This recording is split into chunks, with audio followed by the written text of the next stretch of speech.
Sou a Eslen Silva, aluna do primeiro ano do Instituto Nossa Senhora dos Anjos. E nessa videoaula eu vou falar sobre os minerais e rochas. Primeiramente, os minerais eles são formados por processos naturais e apresentam uma forma própria, sendo sólidos homogêneos. Eles são inorgânicos, ou seja, não são formados por organismos. E a sua estrutura ela é cristalina, decorrente da combinação de diferentes elementos químicos. Apesar da sua grande variedade, eles são um pouco mais de uma dezena, são considerados integrantes das rochas, que são as mais abundantes da crosta terrestre.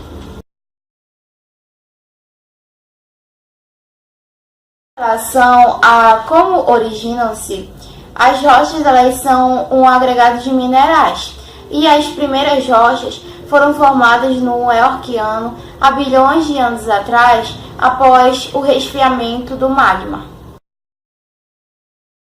O ciclo das rochas é o processo de transformação delas, que mudam a sua composição mineralógica e propiciam a existência dos seus três principais tipos, que são as metamórficas, as sedimentares e as magmáticas.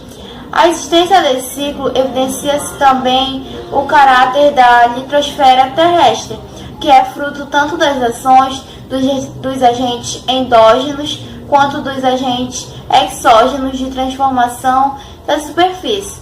Contudo, esse processo ele ocorre de modo contínuo. Por exemplo, nesse exato momento, há rochas que estão sendo formadas, transformadas e até mesmo sendo desfeitas. É a dinâmica do ciclo das rochas. Magmáticas. Essas rochas formam-se a partir do resfriamento do magma, podendo ser de dois tipos. Quando o magma ele se resfria no interior da superfície, a centenas de metros abaixo, formam-se as rochas magmáticas intrusivas, ou podem ser conhecidas também como plutônica, como é o caso do granito. E quando o magma se resfria na superfície, são formadas as rochas extrusivas, ou podem ser conhecidas também como vulcânicas, como é o caso do basalto.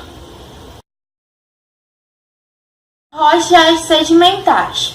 Submetidas ao intemperismo, que é um processo de degradação das rochas, podem ser provocados por diversos fatores, como a elevação de temperatura e pressão dos ventos, dos rios, das águas, entre outros. As rochas mais antigas aos poucos vão degradando-se, formando fragmentos. Esses fragmentos são denominados sedimentos.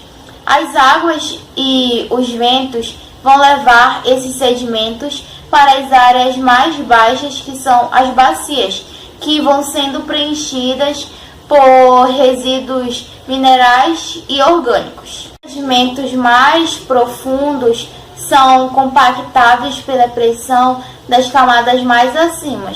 Há essa fase em que os sedimentos soltos são transformados e agrupados em uma nova estrutura, dá-se o nome de diagênese. Após todo esse processo, são formadas as rochas sedimentares, que os casos mais conhecidos são o carvão mineral, o arenito, o calcário e o folheto. As metamórficas.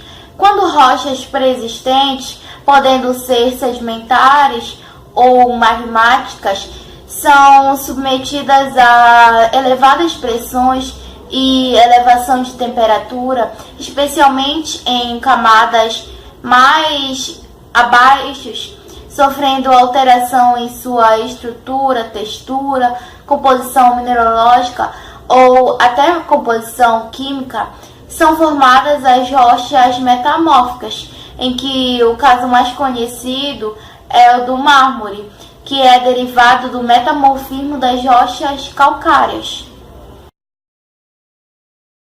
As rochas elas podem sofrer fusão sobre elevadas pressões provenientes do interior da Terra, como as quais são derivadas de forças tectônicas.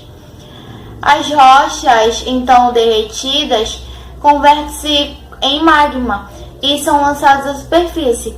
Após isso, elas vão resfriar-se e consolidar-se em uma nova rocha magmática. E assim o ciclo ele vai prosseguir incessantemente. E esse vai ser o ciclo. Eu vou colocar agora no final do vídeo uma imagem que vai representar o ciclo das rochas bem simplificado.